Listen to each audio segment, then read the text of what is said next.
Yeah, that works. Yep. That's me. I'm Supreme. I don't have much to say about myself. If you're curious about me, you know how to find me. Well, where do people find you? You can find me at twitch.tv/Wicked Supreme or on Twitter/Wicked Supreme or whatever the user is, or on YouTube as well. It's all the same. Gotcha. So, couple 7 questions for you. Shoot. The first question I had is, where did you come up with the name Wicked Supreme?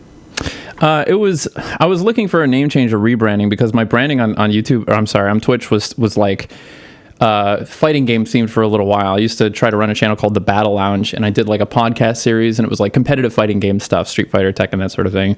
But then I wanted to make my channel more about like, me personally and, being like an individual streamer, that sort of thing. And I went by Supreme, just the name Supreme, but it was taken on Twitch. It was October. It was near Halloween. I just thought it would be a fun like Halloween name change, and it's stuck ever since. How long ago was that? Last Halloween. So the Halloween before this previous one, 2020. Gotcha. How long have you been streaming to Twitch? 2017 or 2018 or something like that, I want to say. How'd you get into it? Competitive fighting games. You any good at them? You want to find out?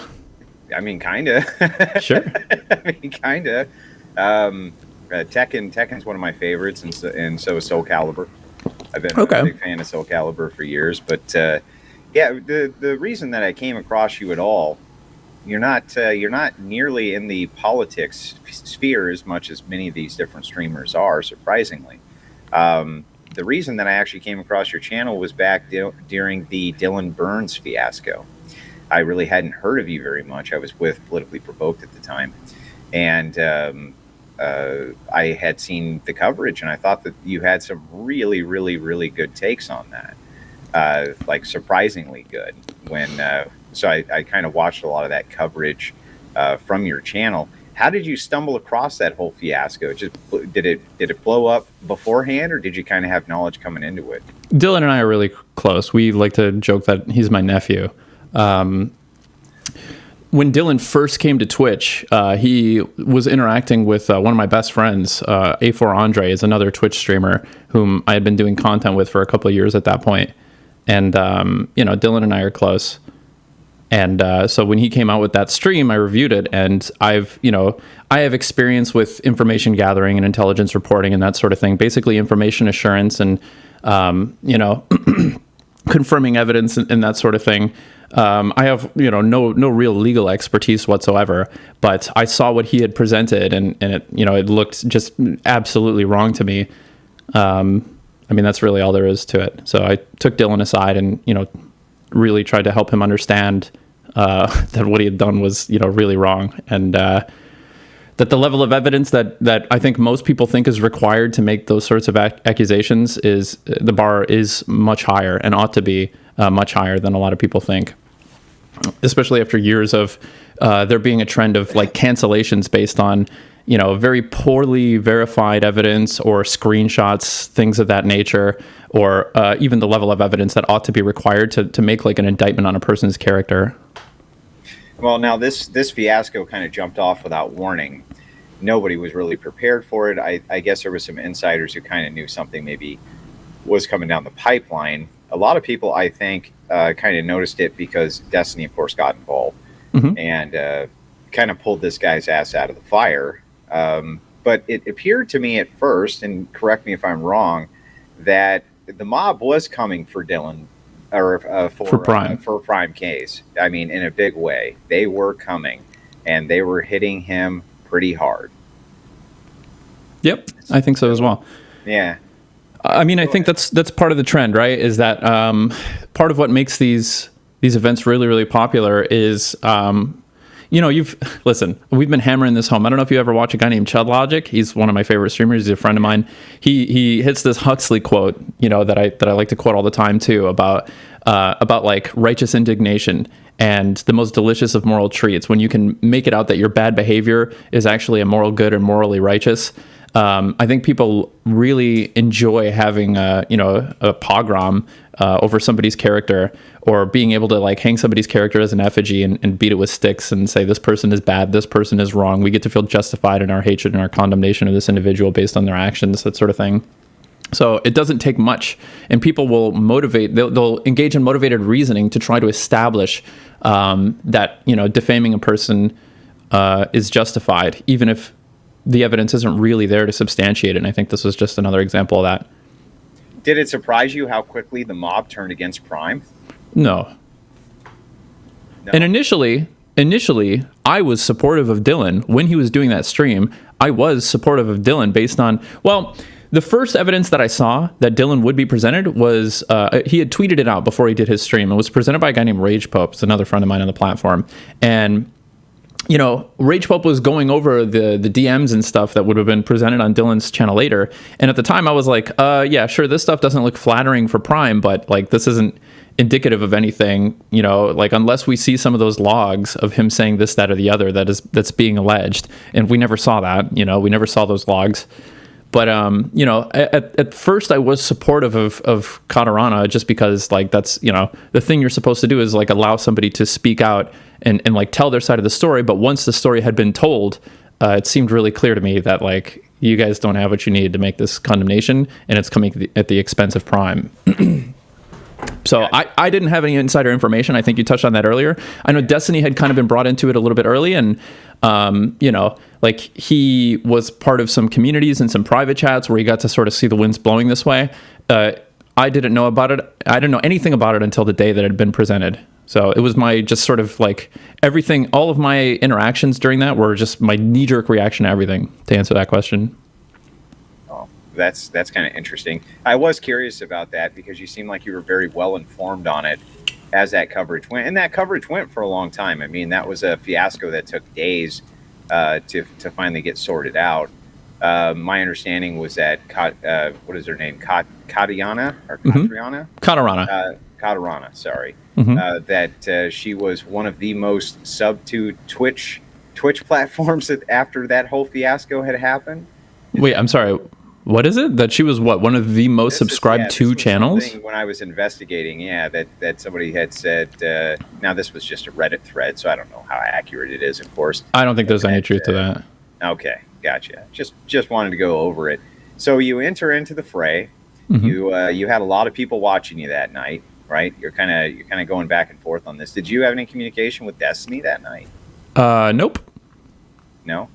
Just all you. Yeah, I basically stuck to your channel because I thought this was pretty good. So this bombshell hits that he's dating this gal.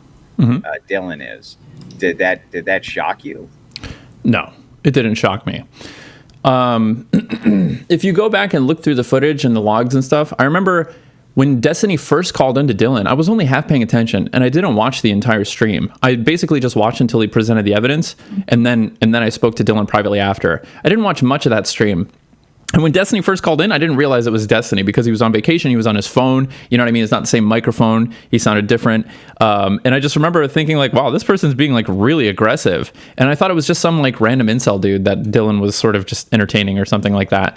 And I was in destiny.gg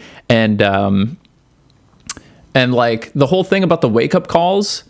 I remember Destiny kind of drilling hard on like the wake up calls must have been indicative of like a definite romantic relationship, or at the very least it was, it would be reasonable to infer that there must have been some romantic relationship because of there being wake up calls.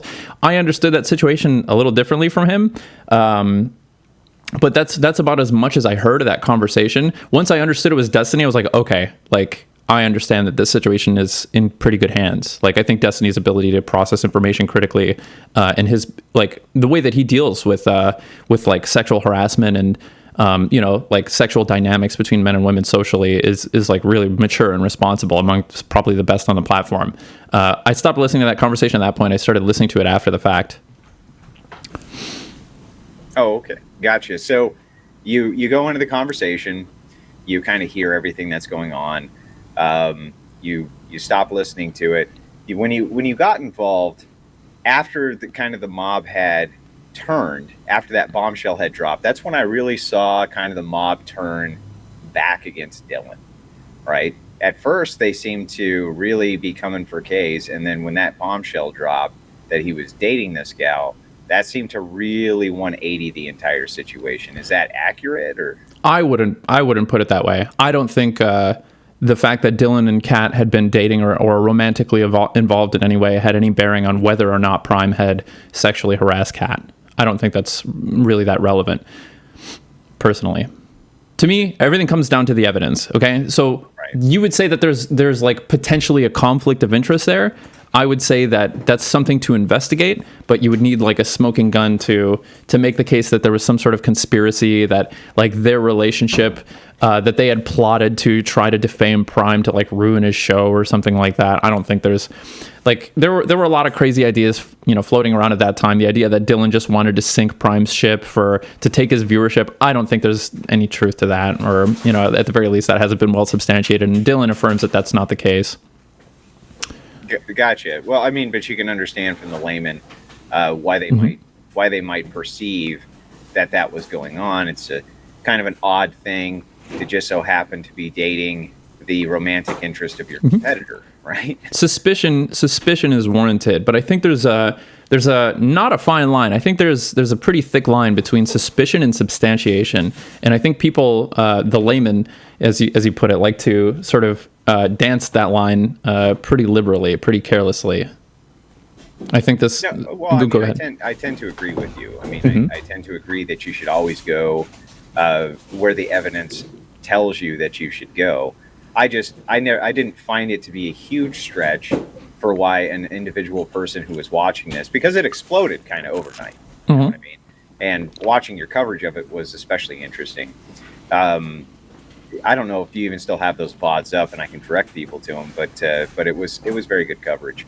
In any case, from the what you would call the layman's point of view, if they were watching that live and then they heard that hit, and then they found out that they both ran debate shows, and maybe they weren't direct competitors, but it happened to be that Case had a romantic interest in this person, and Dylan happened to be dating her, and I don't think that Case knew that was going on. You could see why people would really flock to that idea, The suspicion is reasonable. Yeah, sure. I wouldn't contend that. Okay. Gotcha. I was just, like I said, this was the only reason I bring this up. I know this kind of buried history is because that was my introduction to your show. And I thought that your takes on that particular situation were pretty good. And then I'll just finish it up with this. So all of that ends up, kind of just going by the wayside. It looks like they kind of both forgave each other and, and moved on and this kind of thing. Do you still have a good relationship with both of them post? Yeah, I do. Yeah, okay. Gotcha. I could, if I were K's, maybe I would hold on to some, some crutches a little bit. That was pretty brutal for the guy, I think. Yeah, I think so as well. And he was perfectly reasonable in being, sort of outraged. And I think, so that apology that happened was the result of like a late night 4-hour conversation that basically I mediated between the two of them. And, we recorded the whole thing. Prime basically, I tried to get Dylan to understand like how he had wronged Prime. We tried to clear up any, discrepancies in information or both sides of the story, any sort of discrepancies from each individual's side of the story. And then, Prime had like a list of demands, to set things right. And Dylan met them all. And, the rest is history. But yeah, to this day, I think they don't, Dylan maintains that he like overheard something that was like really, really over the line. And what I've tried to help Dylan understand is that like, even if you heard something that was over the line, not trying to like assassinate somebody's character and lambast them and indict them in front of like a public crowd without the evidence to substantiate that you really did hear that is not reasonable. It's not justified to ask everybody to just take you at your word that this thing happened if it's something egregious to that nature. And even if it was egregious to that nature, like a first offense does not warrant a public pogrom. It's like, he asked me how this would be handled in the professional world. He was really convinced that in the professional world, if he had overheard in like an office environment, what he overheard, in a voice call between Kat and Prime, that a person would be fired outright, and that's not true. It's not the case. Like in the professional world, in an instance of like perceived sexual harassment, like HR is going to get involved. They're going to try to collect everybody's side of the story. They're going to try to resolve the conflict at the lowest possible level. And, they're going to try to find a solution that works for all the parties involved. They're going to collect a paper trail, which is the most important thing. And then, if it happens more times, then there will be a paper trail of multiple offenses. And then you know what I mean? Like there will be stronger grounds to fire somebody if there's like a record of repeat offenses or, potential prosecution if somebody wants to take that person to court, something like that. But the idea that if one person slips up, that their life is canceled forever, their career is over, that sort of thing. True for entertainers because everything we do is in the public eye. And it really depends on how public these things are. And it's a matter of like how much the public rejects an individual's actions. Because as entertainers, like your ability to collect sponsors or or want sponsors to have you represent them, or for platforms to want you to represent them, is contingent on how popular you are and how much people accept you and your actions. But in an office environment, that's not the case. And I would say if you can handle things in private, which Dylan had an opportunity to, and he rejected, then you should, especially if it's the first time you've ever heard of an instance or an interaction. As such as like sexual harassment, things of that nature. Yeah, I tend to agree. I don't think that any of the post-event Twitch protocols that different creators try to put in place really gained any steam, though. And I still feel like it's just a matter of time before something like this happens again. Would you agree with that assessment? I don't know what tools Twitch actually has, because I don't think anybody tried to get Twitch involved. It may be not Twitch itself, it would be the creators. A lot of the different Twitch creators, especially on the left, came together post that event and tried to make various channels that people could go through before things like that became public. Mm-hmm. And they seem to have largely fallen apart very quickly. They didn't really seem to gain any steam. It's probably one of those situations where you have too many cooks in the kitchen. You know what I mean? No. I'd say it's a matter of liability and authority. Like, what authority? So I toyed with this idea as well. There were a couple of creators that I had in mind that I just wanted to advertise as people that I want people to feel safe going to evaluate and help collect evidence over any presence of, perceived or persisting sexual harassment, things of that nature, and that we could like do things in private. But ultimately that fell apart as well. I mean, it was really not really more than just a half-baked idea that I entertained for like a day or two until I realized that the problem with streamers having some sort of like infrastructure for like reporting sexual harassment or things of that nature it's a matter of liability, and it's a matter of authority, right? Authority being like a justified use of power or like credibility that like everybody agrees is the case, and that falls apart instantly, especially when you have like political streamers. There's like a team sports mentality where people will just reject anything that a given streamer says if they have a personal feud with another streamer, or if there's like personal ideology involved, or if that's a big part of a streamer's content and you just disagree with one of the values or something like that a streamer has. Well, and there's also quiet players who aren't streamers but do have a large influence on Twitch streamers. Sometimes they're organizers, but they're background people. Sometimes they are just editors, things like this, but they seem to be fairly well connected within these communities. Oftentimes streamers seem to use them for redress or for these back channels. It seems like sometimes there's power players in the background that you don't see. I guess I'm curious. What do you mean? Like, what's the significance of this? Well, because I often wondered in the Burns fiasco, how many players were involved that weren't actually public faces. Sure. And so I think you're talking about Kurt. Oh, go ahead. I'm sorry. Oh, I think you're talking about Kurt, right? That would be one. Mm-hmm. But I think that there's others who are involved who are more background rather than they are mainstream streamers as well. And I often wondered how many of them were involved or had this type of information beforehand. Mm-hmm. And then, it kind of falls on them as well to bear the burden of that responsibility, in my opinion. So in this interaction, I know that there were a couple people that were in the background at first that then made public statements and stuff. There's the Samantha Banana person or whatever. and a big part of why this blew up the way that it did was based on their sort of like bearing false witness, if you will. Whether Samantha, whether she believed that she was, you know what I mean, saying things that weren't true or not, like, you know, it could be the case that she just convinced herself that she had seen certain things, and then later it was a big whoopsie. I guess, you know, the problem is that, like, none of the people that were involved in this, aside from, you know, in this case, you know, excusing Prime because he was just like the subject of all this, none of the people that were involved in presenting this information or collecting the information, none of the people that were involved in prosecuting Prime in front of the public square knew what the hell they were doing, or like understood how to approach a situation like this. They were just mimicking what they had seen in the public square on Twitter Spaces from the Me Too movement, things of that nature. Like, you know, this was just a case that all of the people that were involved in like prosecuting Prime's character, you know, in a public setting, were just mimicking imperfect systems that they had witnessed, that they wanted to participate in. Yeah, I tend to agree that that's probably true. In the end, it looked like, you know, pretty much it was a massive fiasco, but essentially nobody really had any damage to themselves or their career or anything else because of it. Do you ever wonder in retrospect if that's a good thing or a bad thing? That maybe there should have been, you know, more of an outcry for, you know, for how this thing went down? Oh, I think to this day, Dylan, I think a lot of people lost faith in Dylan from that. I think Dylan, you know, lost a lot of credibility in a lot of people's eyes. And to this day, people hold him to account over the Prime thing.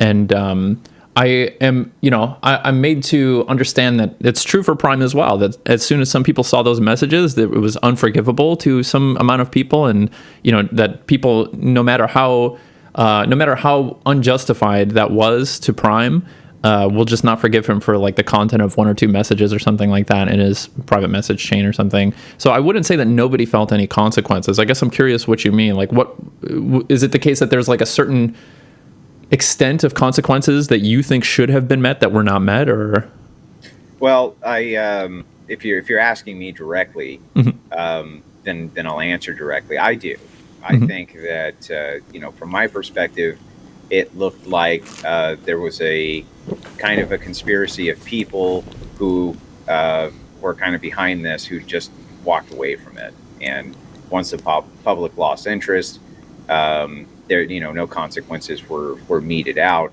And that's not something that typically moral men like myself anyway, mm-hmm. That we care for, right? We tend to like to see some type of consequence get laid down for people who do horrific things. Can you name names and like discuss the extent of? So, I mean, like one name you've already brought up was Samantha mm-hmm. Banana, right? Mm-hmm. This is somebody who was in the background. However, I talked to Sam about this just out of direct curiosity, and you know, of course, Samantha's story is very different. I don't know really that you know, after the few days that this went on, that anybody really pursued any type of investigation into it any further. And I just often wonder, having been in the Twitch arena now, I haven't been in as long as many people, but I definitely have connections with some of the background players. And they all seem to also think that, you know, people kind of got off a little bit easy on this one. You know what I mean? Kind of got off just a little bit easy on it. I feel that way about Samantha as well, personally.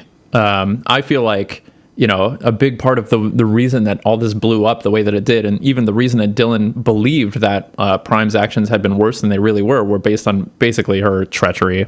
You know, like her playing both sides, trying to get Prime to say certain things and then misquoting them, playing telephone to try to, you know, interpret them in the most uncharitable light to Dylan to make him believe things that Prime had not actually said.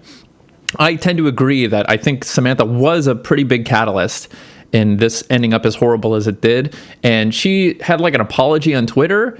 But then like she wouldn't really take any accountability after that. She's like, I already apologized, you know? And Dylan, I think, was reasonably very upset with Samantha and was like, you told me he had like, there were 12 or 14 women that he had been abusing that you said you knew would come forward and like, you know, whatever. And then when push came to shove, you said, whoops, I was just kidding. Or I don't know what I was thinking when I said that. Like, come on, there's got to be more than like a Twitter apology there. And her reason for not like accepting that when Dylan asked her, like, what the fuck? Like, you need to help like make this right on my behalf. She said, well, you're demanding it. You're demanding I apologize, something like that. I already apologized on Twitter. That left a sour taste in my mouth. But at the end of the day, this was between Prime and Dylan, and they were able to work things out. You know what I mean? Like, once Prime had a... Oh, go ahead. I think that the upfront, what I mean by upfront is the faces that you see, I tend to agree. That the faces that you see who are the personalities that people follow, they work things out, everything's fine, they can all move on with a handshake. Mm-hmm. However, the movers and shakers on the back end that the people don't see, that's far more concerning to me because they have agendas that aren't up for public scrutiny. Nobody even knows who they are. Mm-hmm. And I don't think people even realize how many of them there are in the background mm-hmm. who move these types of things forward. Well, if you want accountability for those people, now's the time to start naming them and discuss the extent to which you think they're involved in this interaction. Because, listen, I like transparency. And I like giving the public all the information that's required to understand a given issue. You know, it sounds like you have some insight into people who were involved that you don't think were, faced any accountability for how they may have exacerbated this issue. I'm with you. Now's the time. Well, I think it would be irresponsible of me to produce anything unless I had something very substantive for you. I just began to really look into this. Sure. And so I can tell you right now, though, what I do know about the Twitch hierarchy and the inner workings of it mm-hmm. is that often what you see in the public sphere, the faces that you see in public, they have many, many different people backing them that you don't see. And those people often work between several different content creators in order to streamline different things.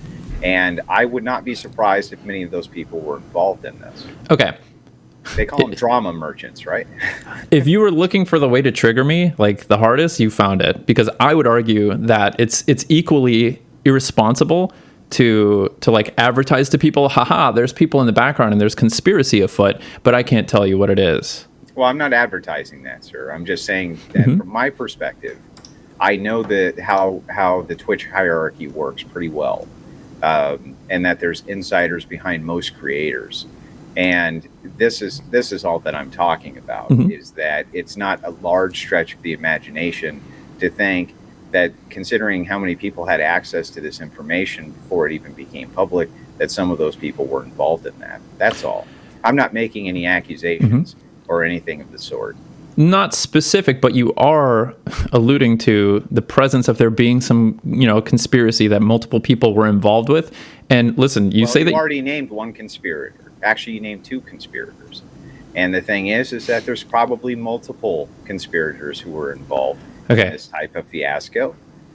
This language, you brought me on to discuss this because you said that my coverage of it you thought was good. I think it was as well. I think the bar that I hold for verifying information and reporting information only which you can substantiate is the standard, or ought to be the standard. And right now you're not meeting that standard, right? Okay, so what about suspicion though? Shouldn't suspicion be followed up on? So you're using terms like it's not a large stretch of the imagination, but it is a stretch of the imagination still, right? You are taking an analytical leap, right? And advertising that in a way that I am, sir. Well, you are. You are taking an analytical leap. You're saying it's not a large stretch of the imagination. So it is a stretch of the imagination, right? Whether or not you would classify it as big or small. Well, that was just a term of phrase. It didn't mean anything, and I think that you're maybe hyper focusing on something that wasn't said. So let me be more crystal clear with my language then. Mm-hmm. What I'm saying is that for everybody watching this program, mm-hmm. there are movers and shakers involved in Twitch. Who are they?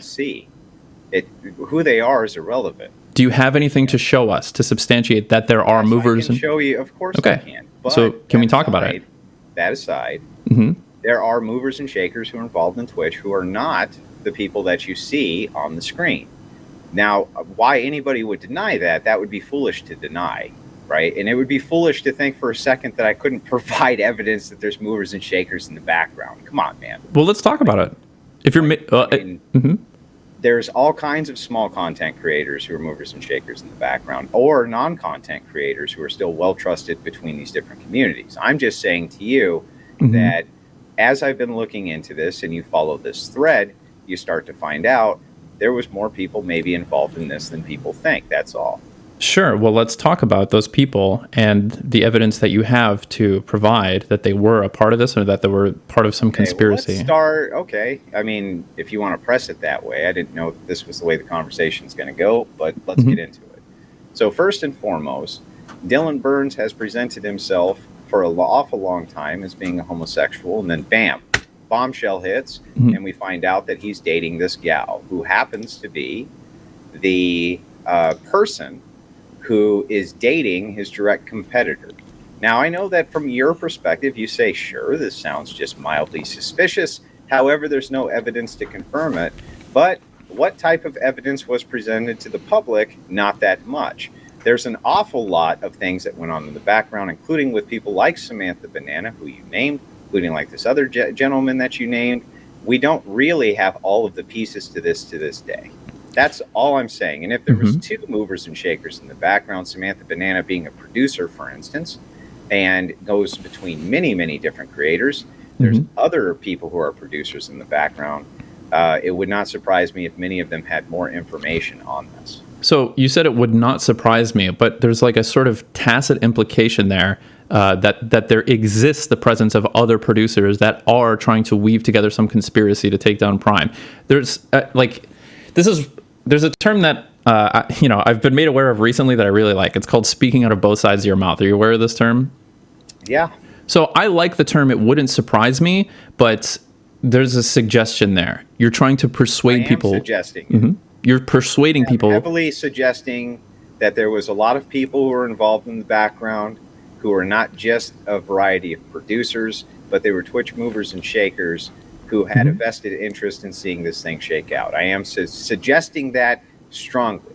Now, whether or not I can prove that is a different detail, and I can't, and I'm not saying that I can. But what I am saying is that I think that there are threads here that deserve to be followed, considering the amount of misinformation that was out there. That's my take on it. Okay. Do you know who Christopher Hitchens is? Yeah. Okay, he has a really great quote. You may have heard it. It says, "That which is asserted without evidence can be dismissed without evidence." Yeah, but I have evidence. Okay, can we go over it? Yeah, we just went over some of it. We've already discussed that there was people working in the background, like Samantha Banana, for instance, right? So that is evidence that people were working in the background. So I think you and I might have a different interpretation of the word evidence. I don't think that we would. You would agree that she was working in the background, right? Well, the problem is that in this moment, I would have qualms. Like, at this point, that's a matter of record. Like, Samantha's involvement is a matter of record. Her tweets are public, and the footage is public, right? Like, that footage is saved. But right now, you're positing the presence of other people with which, that as of yet you haven't named, and like some evidence that those people exist. I see. So from your perspective, I walk in a room and I find a dead body, and because I don't know who shot them, that means that I can't say that I assume that people did. Well, in this case, you're saying that the person was shot, but we have no evidence of a gunshot. There's no bullet wound. There's not a bullet. We do have significant evidence that there was a gunshot, yeah. So the significant evidence that we have has already been publicly gone through and demonstrated. And as we know right now, there are still people who have low trust or low faith in both Burns and K's. And the reason for this is because I don't think that the real story on this thing ever really got out there. I think that Destiny pulled out what he could at the time, and then the public forgot about it. But I do think that it's worth really diving into. And as I get to meet more of the background players in Twitch, oftentimes when I discuss these various things with them, I'm surprised to note that they often agree that there is more going on in the background than people know. You are making what are called logical inferences, right? Based on suspicions you have, and you're taking analytic leaps. And the problem is that you're taking analytic leaps and then asking me to believe that these analytic leaps are evidence, are credible evidence, substantial evidence of like something occurring that may not actually have occurred. Folded hands, medium, light skin tone. Give me just a second. So in this instance, if I were to do something similar, I would say you've invited me onto this podcast or this show that you have, right? And it seems strange to me that you don't have a very good relationship with Dylan Burns, right? And I don't think it's a large stretch of the imagination to think that you trying to resurrect this old drama and like use my information processing, maybe history or capabilities or whatever, to try to posit that Dylan Burns must have been part of a grander conspiracy that, I don't think it's a large stretch of the imagination. I'm actually quite suspicious that you're trying to take down Dylan Burns and try to assassinate his reputation further by positing some grand conspiracy on his part. And I would say, maybe it's kind of reasonable to suspect that actually this is a conspiracy on your part to try to defame Dylan Burns even more, even though the situation was already resolved. Would you say that I have credible evidence for this? No, I wouldn't say that you have credible evidence for it. But this is perfectly analogous to what you've posited today. No, it's not perfectly analogous. It was just a diatribe, has nothing to do with what I'm saying at all. Yeah, I would say what you engaged in was a diatribe. I had wanted to interview you and thank you pretty heavily for your coverage of this. I didn't even know it would go down this road. I had no way to predetermine how the conversation would go. Clearly, you and I can agree that that's true. I have no reason to believe that that's true, though, right? Well, you do, because how would I ever know? Well, how would I ever know? Well, right. So that's how we can both know it's true. No. Yeah. Hang on. Yeah. Hold on. What you're positing to me is like that uncertainty is certainty. No, yeah. If I can't know how a conversation's going to go and you can't know how a conversation was going to go, then how the fuck could we ever have come in here with predetermined conversational goals, sir? So to be clear, I can't know that you didn't know how the conversation would go. I can't know that. Then why did you just agree that I wouldn't? Well, you also can't predict that I may not know how the conversation would go. Just agree that you couldn't. Agree that I couldn't what? That you couldn't have known. What I couldn't have known. Right. There we go. So well, I would say that it's impossible to establish.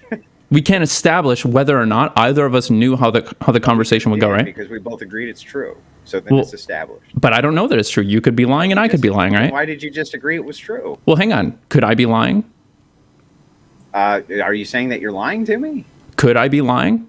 I mean, you could be an elf, I guess. I mean, could doesn't mean anything. How would you know if I was lying? Or are you not lying? Because if you're not lying, I'm just taking at your word that you told me the truth the first time and that you couldn't have known how this conversation was going to go, and neither could I. If I was lying, how would you know? Well, there would be no way to determine that. Okay. What does that have to do with anything, though? If we're both in agreement of the same thing, which is that we couldn't have known how the conversation was going to go, then that's that. Very right. But I was positing a theory that there was some conspiracy that you brought me on here to try to like defame Dylan Burns' character or something like that. And that's based on a history of like a soured relationship that you have with Dylan and a series of debates and disagreements that you've had with Dylan. And that I was engaging in the exact same reasoning that you were engaging with to suggest that Dylan was part of some larger conspiracy, to posit that you are part of some larger conspiracy. And if I don't have... Oh, go ahead. The problem is that that's a red herring and it's not really relevant to what we're talking about.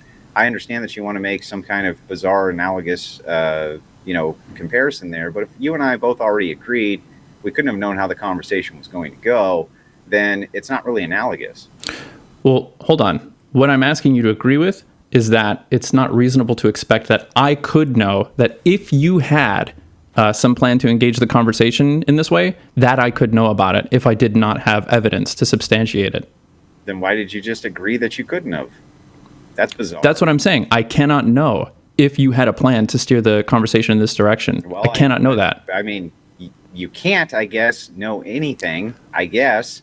But what you can know is that I most certainly didn't steer it that way. I just asked. How can I know that?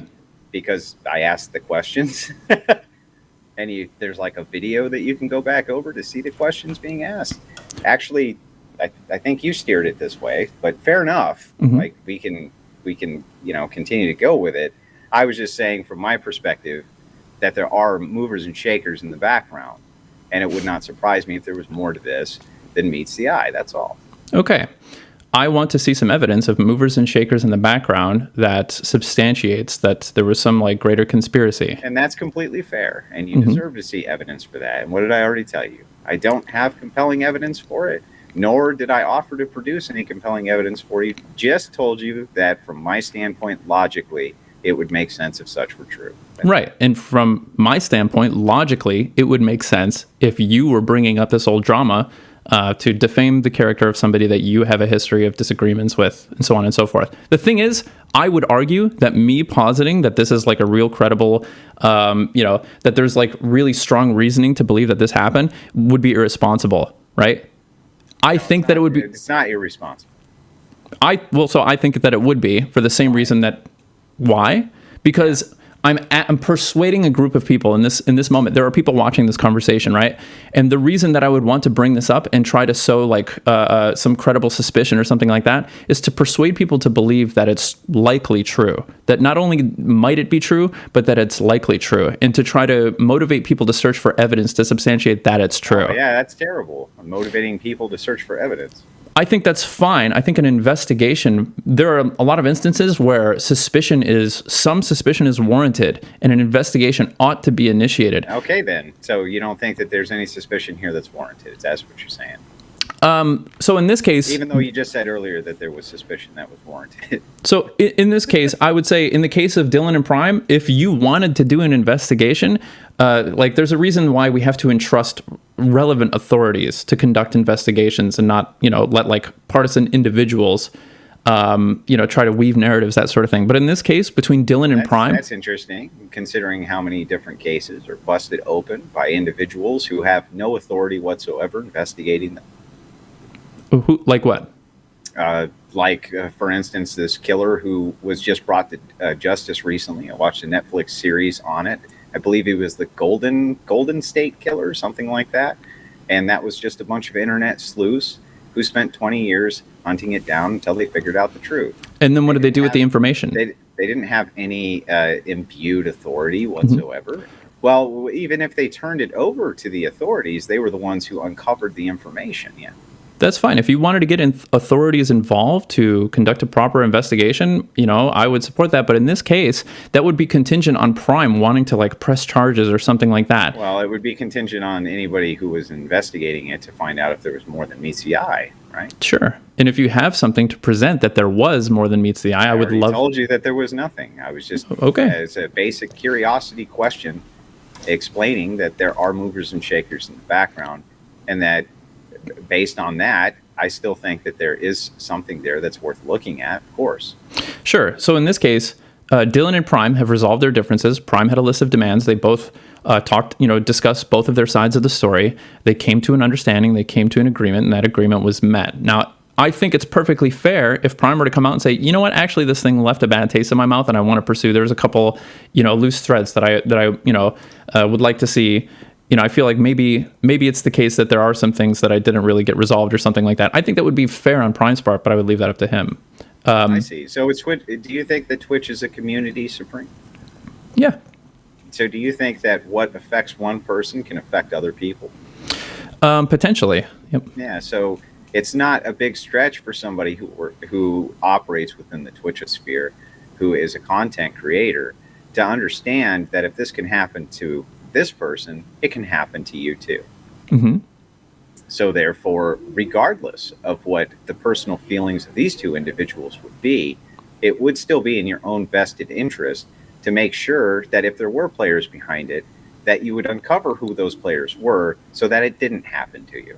Well, if you ever have evidence of those other players and their involvement, I would love to see it. Yeah, and if I ever come up with evidence, I'm happy to present it, but I wasn't here to present evidence or not present evidence, but rather just neutrally ask you about the situation. When you pressed on it, I was happy to give you what my opinion was, but I never postulated that I had any evidence to the contrary. But you did positively assert that, quote unquote, there are these movers and shakers in the background that are moving these things. Mm-hmm. There are movers and shakers in the background, and you named two of them.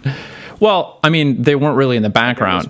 There was more than that, too, who were involved in the background. Okay, so you are positively asserting that there are more people involved that we did not know about originally. Yeah. Can you substantiate that? Yeah.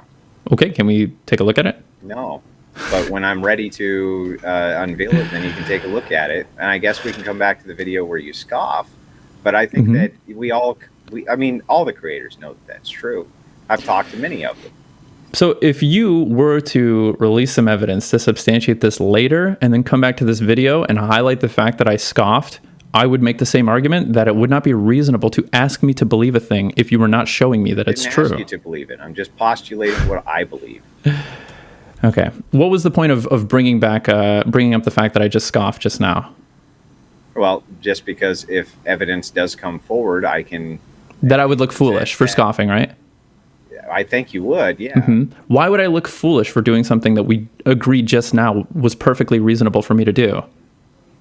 It's perfectly reasonable for you in the moment to scoff and pretend that you don't know that there's more movers and shakers in the background. However, if I present evidence that, let's say, you did know that there was more movers and shakers in the background, then it would look unreasonable. So now you're positing that not only are there movers and shakers in the background. I didn't posit it. Well, hang on. I just said if. No, you did posit it, but you're now positing that I know who they are and that I'm lying about it now. Didn't say any word about it. You are putting words in my mouth. No, you just said if I release footage or evidence in the future that showed that you knew that there were movers and shakers in the background. Yes, this is all under a hypothetical pretense.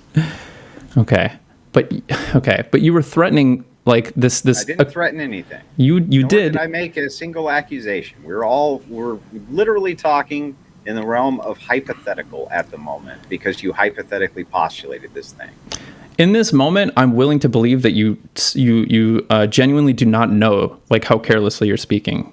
In this moment, I'm willing to believe that. So I'm not trying to attack you, or I didn't come here to debate. Honest to God, I did not come here to debate. In this moment, I'm just trying to help you understand which words of you are catching traction where, what I feel the implications are, and it feels like you're making a statement. So what do you mean feel? Do you have evidence for how you feel? Sure, if we wanted, we could do clips. What's your evidence for how you feel? Sure, if you wanted, we could do some clips of you making a statement and then like one or two sentences later saying, I didn't say that. Go ahead, do it. Okay. Yeah. We can do it. Yeah, if you give me some time. So in the space of an interview, Now you need time. Well, yes, it does. I thought you just said that you could present evidence for how you felt. Sure. Listen, if I were to present evidence by the end of this interview, like, how would you feel about that? Present evidence right now. Okay. For how you feel. Well, it's not about how I feel. It's about you making contradicting or conflicting statements. You just say that you could present evidence for how you feel multiple times. Well, that's where you set the goalposts. It was a failure to engage in the point that I was attempting to make with you. But that's what you said. You said that you could present evidence for how you feel multiple times. It's what you said, not me. I didn't say that. Now, if I can present clips to you that you did indeed say that. Sure. So it is my feeling that you are making statements, and then within a couple of statements later, when I'm trying to draw attention to what it was that you said and what the implications are, you're claiming not to have said that, right? That is my feeling, and I feel reasonably assured that I can substantiate that, like within a pretty reasonable amount of time, like within reasonable? Like 5-10 minutes. Didn't do it. If that's how you want to spend the time in this interview, I'm perfectly happy to do that. I feel perfectly comfortable doing that. This is what you wanted to do, so do it. Okay. If that's what you want to do, yes, we can do that. It's fine. Good. Do you want to put my stream up on your screen so we can do this? I'm ready to come out and say, you know what? Actually, this thing left a bad taste. No, well, my stream's up if you want to watch my. I just mean like on your end. It's in my mouth, and I want to pursue. There's a couple, loose threads that I we can do that. would like to see. I feel like maybe this is a fine opportunity to demonstrate what this looks like, I suppose. Maybe it's the case that there are some things that I didn't really get resolved or something like that. I think a fun... potentially. Go over to Twitch. Yeah, so we'll see. Not a big stretch for somebody who... We'll see which of us is right, I suppose. Sphere, who is a content creator, to understand that if this can happen to this person, own vested... There's other players in there. Just neutrally act. Positively assert that, quote unquote, there are these movers and shakers in the background that are moving these things. Mm-hmm. There are. Okay. So I've said that it seems like you're positively asserting that there are movers and shakers in the background. You've just said that's true. You have agreed. Okay. But you agreed to that. Okay. Sure. So just as long as we have it clear now that in the moment you just agreed that you are positively asserting that there are quote unquote movers and shakers in the background. And so did you. And you named 2 of them. Well, I mean, they weren't really in the background. There was more than that. So if we both assert that something is true, then we're agreeing it's true. Sure. In the back. Yeah. We agree that it's true that you are positing the presence of quote unquote. No, that's not what we agreed to. We agreed that there's movers and shakers in the background. Well, hang on. Hang on. No, let's listen to it again. Postulated that I had any evidence to the contrary. But you did positively assert that quote unquote there are these movers and shakers in the background that are moving these things. Mm-hmm. There are. So what I said was, but you did positively assert that there are movers and shakers in the background, and you say that's true.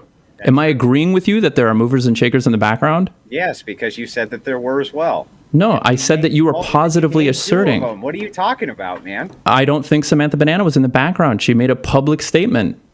After the fact? Wait, no, she was on Dylan Burns' initial stream. It wasn't just Samantha Banana involved in all of that. And as you have already said multiple times, there are people who operate in the background of Twitch. That's all I postulated, period. And you said, yes, you agreed. Listen, I think if it's the case, like saying, it seems like you're saying there are definitely people in this Dylan Burns situation. So what do you mean, seems like? Just tell me what it is that you think I'm saying, not seems like. Sure, I will tell you what I think you're saying, and I'm trying to create wiggle room for you to tell me what your intent is by saying it seems like, because I don't want to try to dictate what your intent is. I'm giving you room to help me understand how I'm meant to interpret this. This is how language works, right? Like, I'm not able to read the ones and zeros inside your head. We have to use language for you to try to evoke the concepts in my brain and hope that they... You don't have to use language. Actually, you can have concepts evoked in your brain without any type of language whatsoever, but go ahead. Well, I'm actually curious to know how you can achieve that. You can do it just simply through body movements. Yeah, we call that language, body language. So now we're moving the goalpost from verbal language to body. Okay, fair enough. Go ahead. Okay, so the point is, I'm saying it seems like, because this is my understanding, right? Like, and I want to give you room to help clear any misunderstandings. Okay. So I'm saying it seems like, because I don't want to say that it is definitely objectively the case, right? That's fence-setting language, by the way. You don't want to objectively postulate anything as being true. So you say the word seems. It's a very evasive way to do things, but go ahead. Well, I understand that language is an imperfect metric. What does that have to do with the price of tea in China? Okay, so in this moment, you and I are having a discussion, right? Yeah. You are trying to help me understand thoughts that are in your head. Yeah. Can I read those thoughts? No, that's why I've literally told you what they are precisely. But it's not precise, no matter how precisely you think they are. Sometimes it takes 2 or 3 passes to reframe things so that I can get a more accurate picture of what's in your head. Okay. So go if you ahead with seems like. Sure. Like, I just want you to understand that this is a thing that I'm doing on your behalf so that you don't feel like I'm putting you in a box. I feel fortunate. Go ahead. Okay, cool. So it seems like to me that you are trying to convince people right now in the audience that there are people in quote unquote the background. So people that did not make any sort of public statement on the Dylan Burns situation that here to date, the average person has not been made aware of, and that you are aware of them. And that I'm aware of them. Mm-hmm. And when did I say this? When you said, I know there are people in the background and I have evidence and I can substantiate it in the future.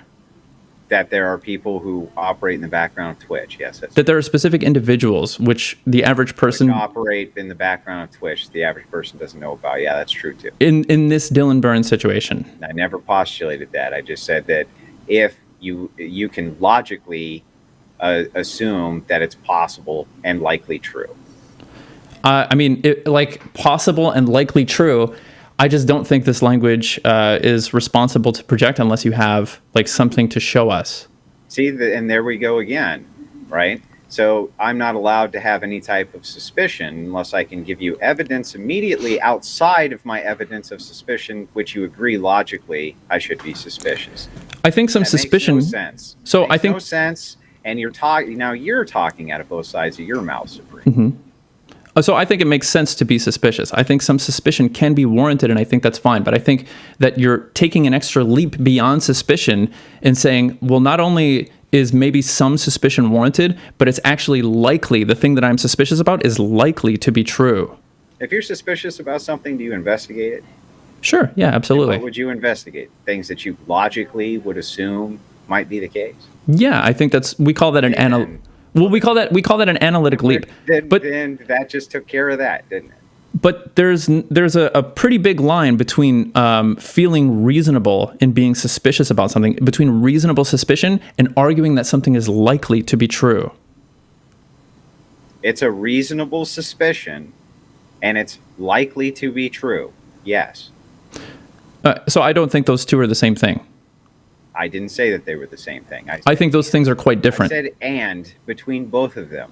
Mm-hmm. Not only is there suspicion, but and also it's likely to be true. So I think, and I'm going to try to help you understand why this is really important, especially when it comes to like this item of sexual harassment allegations, right? I think it's very, very important to understand that if you are trying to make the case that something is likely to be true, that you have some evidence to substantiate it. Because like this situation where Prime Kai was implicated for committing some sexual harassment beyond what they had evidence to substantiate. It's likely to be true. He was fucking the secretary of his competition. Mm-hmm. We're talking about Prime in this situation. So somebody is being... Hang on, back up. He was fucking his competition's secretary. It's okay to be suspicious. And it's okay to follow that suspicion to what you would think would be its logical conclusion as you're in search of evidence. But if you can't present evidence, your suspicion's unwarranted. It's absurd. Well, suspicion and arguing that something is likely to be true are two different things. In this case, like both sides have already reconciled their understanding of the situation. An investigator. Doesn't matter if both of them have reconciled it. Doesn't matter if a person comes in, shoots your wife, and you go shake the hands of the person who shot her. Supreme. Doesn't matter, right? Because it affects more people than just that. The point is that like everything that is releasable and some form of investigation has been conducted that has satisfied both parties, right? And so listen, if I were to harass or accuse you of sexually harassing somebody and saying that it's likely to be true because you have like a history of statements that many people might interpret to be misogynistic or something like that, and because of some other interaction that you have, I guarantee it. Sure. So if I were to say that it's reasonable suspicion, if you were to have some negative interaction with a woman on this platform and say that it may be reasonable to suspect that you may have sexually harassed them, would that be the same as arguing that it's likely to be true? No, I didn't say it would. Okay. And I think it's really really important to understand this distinction, because this is the problem. We're not arguing the distinction. How many times do you I think we need to answer? I think we need to argue the distinction. I know you think we need to argue, but there's nothing to argue. We've already cleared the air. It's already done. We've already taken care of it. We've already made the distinction, and I've already conceded both points that I'm in total agreement with you that yes and yes. Okay, so just so we have a clear understanding, you do concede that, like, if you're positing that there are movers and shakers in the background and that you can provide some evidence for this, but that you don't have it currently or something like that, that's like irresponsible. We do agree on that? That wasn't the concession that was made. You're being disingenuous. Well, you just told me. You know what? In fact, I can prove that you're being disingenuous. Why don't you just repeat what you just said? Sure. So in this moment, you said that you agreed with me and that you made concessions, yes and yes. And I want to know... wait. Now you want to know something. But before you... Sure, I want to know what's being... Before you were just saying that this is what it was. Now you want to know something. That's interesting. So... The reason I say that is because I did not believe it was the case that you agreed with me on this thing in the moment you were... Then why are you talking out of both sides of your mouth? I don't think that I am, right? But you are. I was saying I think we need to outline this distinction because it seems like we don't agree. Then let's outline the distinction as clear as we possibly can. Okay. Not only do I think that there's movers and shakers who operate in the background of Twitch and can easily prove that in seconds, okay?